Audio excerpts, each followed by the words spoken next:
Ganpati Bappa Morya. So happy weekend.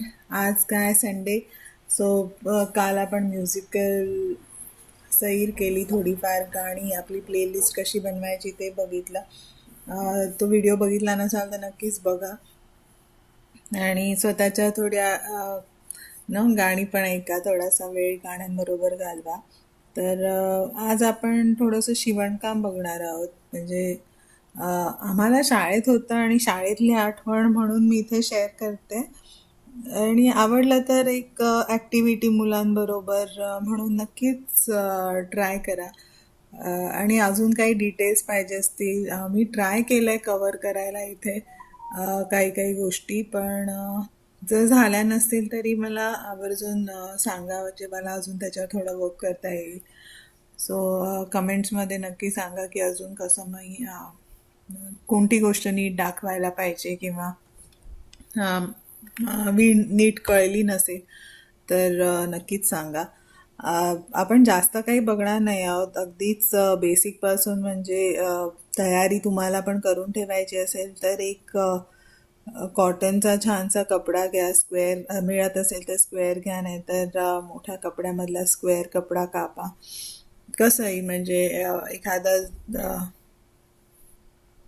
जुनं कपडा तर नको, आता नवीन काहीतरी छान ट्राय करताय तर मी म्हणेन की एक छानसा नवीनच कापड घ्या. पण हे ट्रायआउटसाठी आहे, म्हणजे तुम्ही प्रॅक्टिस करताय, तो आधीच अगदी मोठा कापड घेऊन बसायला नको. आधी एक छोट्या कापडावर तुम्ही टेस्ट करू शकता आणि फायनली एखादा हातरुमाल बनवू शकता. आजकाल हँकरचिप्स किंवा हातरुमाल पण सगळेजण ठेवत नाहीत, पण ठेवावा. It is also a contribution to the nature. म्हणजे आता सगळीकडे टिश्यू पेपर्स वापरायची इतकी सवय झाली आहे की सगळे टिश्यू पेपर बघतात, पण एक हँकरचिप्स आता आपल्याकडे असला तर इट्स युजफुल. तर एनिवे, तर आपण कमिंग बॅक टू स्टिचिंग. तर आज आपण बेसिक करणार आहोत. आधी तर सुई धागा, सुई धागा ओढणे आणि कलरफुल धागे असतील तर अजून छान डिझाईन्स आणि पॅटर्न्स. साध्या धाग्यानेच पण पॅटर्न्स पण करू शकतो आपण. मी आज खूप काही कवर नाही केलं आहे, पण एक छानसा रुमाल करूया आपण. तर त्याला बॉर्डर जी करायची ते आपण धावदोऱ्याने किंवा बॅक स्टिचने करू शकतो. सो प्रॅक्टिससाठी तुम्ही समोरासमोरच्या 2 बाजू धावदोऱ्याने करा आणि उरलेल्या 2 बाजू बॅक स्टिचने करा.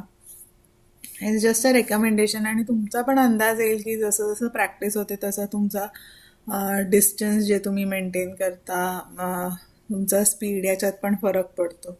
सो हा आपल्या बॉर्डरसाठी वापरू शकतात हे तुम्ही 2 बेसिक स्टिचेस किंवा बेसिक वीण म्हणू शकतो आपण. दोरा म्हणजे साधारण म्हणजे एक टाका कधी काही उसवलं तर पटकन घालता येण्यासाठी, 2 कापडं जोडण्यासाठी वापरण्यात येणारी वीण आहे. आणि बॅकस्टिच किंवा उलटा धागा, म्हणजे याच्यात नाही तर तसं दाखवलंय तसंच नावाप्रमाणे तो खालून वरती आणि मागच्या बाजूला पण जातो. म्हणजे नावाप्रमाणे उलट जाता तुम्ही. म्हणजे सुई आधी पुढे घालता आणि मग मागे येता, म्हणतो ना आपण एक पाऊल पुढे एक पाऊल मागे, तसं. तर खालून ती सुई पुढे जाते आणि परत मागे येते, तर ती उलटी स्टिच असते आणि ती थोडी स्ट्रॉंग स्टिच असते, कारण तो मागून आणि पुढून दोन्ही ती वीण बघितली तर तुम्हाला एक घट्ट वीण दिसेल. तर बॅक स्टिच आपण बघूया. आणि एक म्हणजे आता मला माहीत नाही किती जण फॉलो करतात, पण मी हॉस्टेलमध्ये होते तेव्हा, किंवा नेहमी एक काळा दोरा, एक पांढरा दोरा आणि सुई, असं एक छोटंसं ट्रॅव्हल किट माझ्याबरोबर असायचं. आता मी इकडे दाखवले असतील तुम्हाला तर वेगवेगळे थ्रेड, निडल थ्रेडर आणि त्याच्यावर वेगवेगळ्या नीडल्स आणि असं एक पॅकेट्स मिळतात. एक छोटीशी डबी मिळते ज्याच्यात कलरफुल दोरे असतात, सगळे जे बेसिक कलर्स आहेत, लाल, पिवळा, निळा, हिरवा, वॉटेवर. आणि सुई आणि थोडीशी बटन, हुक्स. तर एक छानसा छोटासा ट्रॅव्हल किट पण मिळतो. माझ्याकडे हा मोठा किट पण आहे. शिवणकाम रेग्युलर करत असाल तर बरंच काही असतं त्याच्याबरोबर. सॉरी, म्हणजे मध्येच फोन आला आणि माझी बोलता बोलता लिंक केली. सो मी कुठे होती, हां, ट्रॅव्हल किट. सो आता तर बऱ्याच वेगवेगळ्या प्रकारचे ट्रॅव्हल किट्स अवेलेबल आहेत. पण पूर्वी म्हणजे एक म्हणतो ना आपण कुठेही ट्रॅव्हलला जाताना, किंवा मी हॉस्टेलवर राहायचे तर तेव्हा माझ्याकडे एक काळा दोरा, पांढरा दोरा आणि त्याच्यात बरोबर एक दोन सुया असा एक छोटासा किट असायचा. सो दॅट कधी काही पटकन उसवलं की टाके घालता येतात. बेसिक ब्लॅक आणि white thread which will go, म्हणजे व्हाईट असेल, लाईट कलर ड्रेसेस असेल तर व्हाईट चालून जातो, डार्क कलर ड्रेसेस असेल तर ब्लॅक चालून जातो. तो ब्लॅक आणि व्हाईट बेसिक आणि सुई असं ठेवायचं की कधी काही पटकन उचवलं किंवा काही अल्ट्रेशन करायचं असेल तर पटकन एक धागा घातलात की काम व्हायचं. आणि अं, बरेचदा असं व्हायचं की काही ना काही अल्ट्रेशन लागायचं जेव्हा डान्स प्रोग्राम्स असायचे. तेव्हा कसं असाय की रेंटवर कपडे आणले किंवा कुठल्या मैत्रिणीकडे असेल तो टॉप. आणि सुरुवातीचं झालं तर म्हणजे दहावीत टीचर्स जे ज्या दिवशी दहावीतली मुलांनी शिकवायचं असतं आणि तेव्हा अगदी छान वेळ असायचा, आईची साडी घालून जायची आणि तेव्हा काही अगदी ब्लाऊज शिवायला जायचं नाही, म्हणजे आईचा ब्लाऊजच घालायचो. So I think that was the first time जेव्हा अल्ट्रेशन हा प्रकार की आईचं ब्लाऊज डिपेंड्स, म्हणजे एकतर शिलाई काढून किंवा आई छान चढचढीत होती माझी, त्यामुळे आय थिंक मला उसवावंच लागलं असेल. पण उसवून नाही तर मग तुम्हाला जसं फिट बसेल तसं स्टिच करून ते घालायचं. तर असं म्हणजे तो टाका धावदोरा किंवा बॅकस्टिच जास्त वापरला जातो.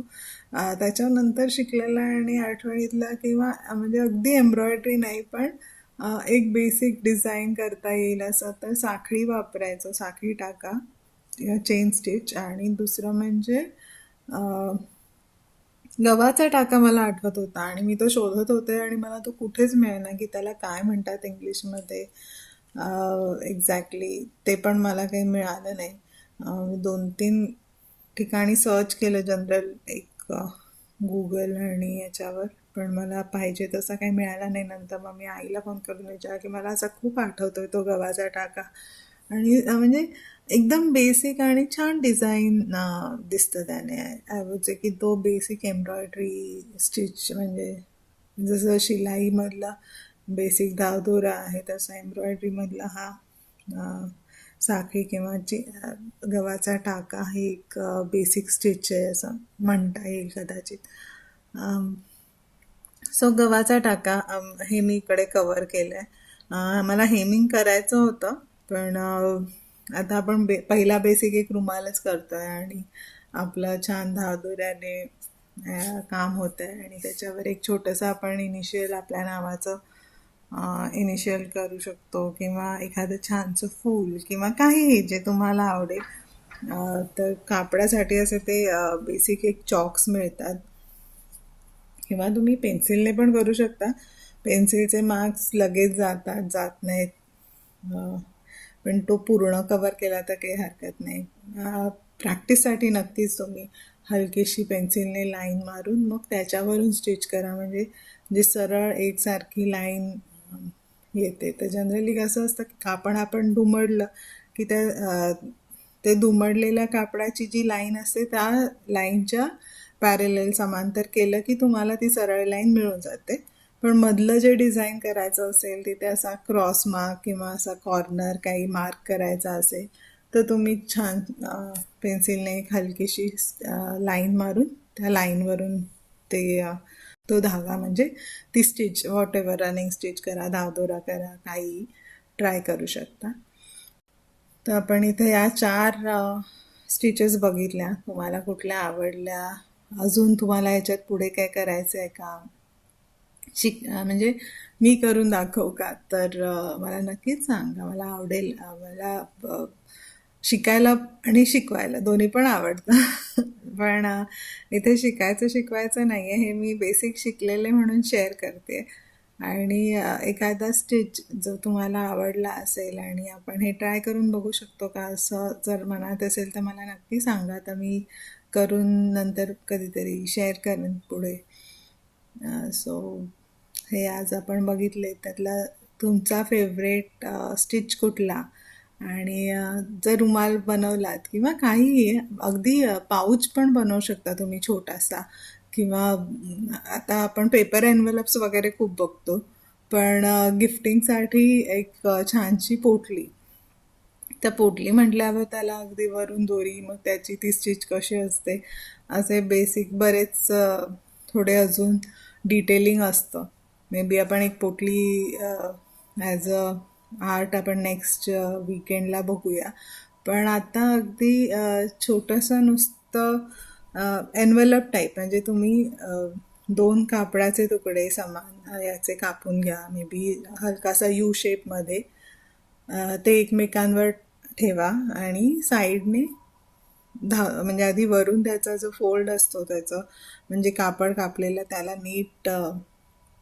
बॉर्डर येण्यासाठी तिथे डबल फोल्ड करून धावदोरा घाला आणि नंतर त्या यू शेपला साईडने धावदोरा घाला आणि मग ते तुम्ही रिव्हर्स करा तर हे छोटंसं तुमचं एक पाऊचसारखं रेडी झालं आणि मग त्याच्या फ्रंटवर तुम्ही छोटंसं फूल किंवा तुमचं इनिशियल्स किंवा काहीही काढू शकता म्हणजे कधी कधी गिफ्टिंगसाठी थोडंसं पर्सनलाइज केलं की त्याला एक अजून ॲडिशनल टच मिळतो तुमचा म्हणजे ते गिफ्ट अजून पर्सनल होऊन जातं सो छानसे कानातले वगैरे त्याच्यात घालून दिले भेट देताना की छान वाटतं आणि तुम्ही ते पाऊच कशाही याला वापरू शकता बट एक म्हणजे अगदी रुमाल करायचा नसेल आम्ही काही हँकरचीफ वापरतच नाही तो पडूनच राहील किंवा असं जर असेल तर असं छोटासा पाऊच करून बघा अगदी जरा थोडा मोठा केला तर तुम्ही ते चष्मा किंवा गॉगल ठेवायसाठी पण पाऊच बनवू शकता फक्त चष्मा आणि गॉगलसाठी केलं तर ते थोडं थिक अजून बनवायला लागेल म्हणजे ते may be as a activity म्हणजे आता हे बोलता बोलता मला सुचलं पण आपण आता जसं सुईदार धागा बेसिक शिकलो तसं एक बेसिक स्टिचिंग ऑन मशीन पण बघूया तर त्याच्यामध्ये मी ते गॉगल कवर किंवा चष्म्याचा कवर दाखवेन सो आत्तापुरती हे धागे नक्की प्रॅक्टिस करा बेसिक अगदी धावदोरा आणि बॅकस्टिच आणि एम्ब्रॉयडरी किंवा कलरफुल धागे जे असतात त्याने छानसा तुमच्या आवडीच्या रंगाचा धागा घेऊन एक छोटंसं फूल छोटंसं पान अगेन जी बॅकस्टिच आहे ते स्टेमसाठी पण वापरता येतं तर ते पण ट्राय करा आणि नक्कीच एन्जॉय कराल कसं वाटलं ते सांगा मला कमेंट्समध्ये ऐकायला खूप आवडेल मला so see you enjoy stitching have fun bye अच्छा हां मी इथे आता परत मध्ये ते जेंडर वगैरेचं पण बोलले आहे कदाचित म्हणजे हे असं अगदी धरून चालू नका हां की हे फक्त मुलांसाठी किंवा मुलींसाठी स्पेसिफिक प्रोजेक्ट आहे एव्हरीबडी कॅन डू इट आणि अल्ट्रेशनला गेल्यावर आपल्याला सगळे जेंट्सच अल्ट्रेशनवाले बसलेले दिसतात म्हणजे बायका असतात जिथे अगदी साडी फॉल बिडिंगसाठी बायका असतात बट मशीनवर सर्रास जेंट्स बसलेले असतात so any skill I would say whether it is cooking stitching और आर्ट क्राफ्ट हे अजिबात जेंडरशी घेणं देणं नाही आहे याचं so anybody who is listening and whoever wants to try it out as a basic skill set पण की पटकन काही उसवलं तर मला एक स्टिच घालता आला पाहिजे या फक्त एवढ्यासाठी का होईना जरूर ट्राय करा आता हे ना आता ही माझी स्टिच बघितली असेलच लाईन माझी सरळ नाही आली स्पेसिफिकली जेव्हा उलटा स्टिच करते तेव्हा झिगझॅग नाही आहे अगदी पण it's not proper straight line तेच जर माझ्या आईचं सासूबाईंचं अगदी म्हणजे आजीचं तर होतंच होतं पण त्या दिवशी माझ्या भावजाईची आई आलेली त्यांनी पण विणलेलं दाखवलं म्हणजे अगदी यू कॅनॉट मेक आउट की ती हँड स्टिच आहे का मशीन स्टिच आहे इतकं छान व्यवस्थित शिवतात ते आणि सुई धागा म्हणजे अगदी त्यांच्या म्हणजे असतोच रेडी की चला पटकन हे शिवून बघितलं हे शिवलं आणि इनक्रेडिबल म्हणजे that was one of the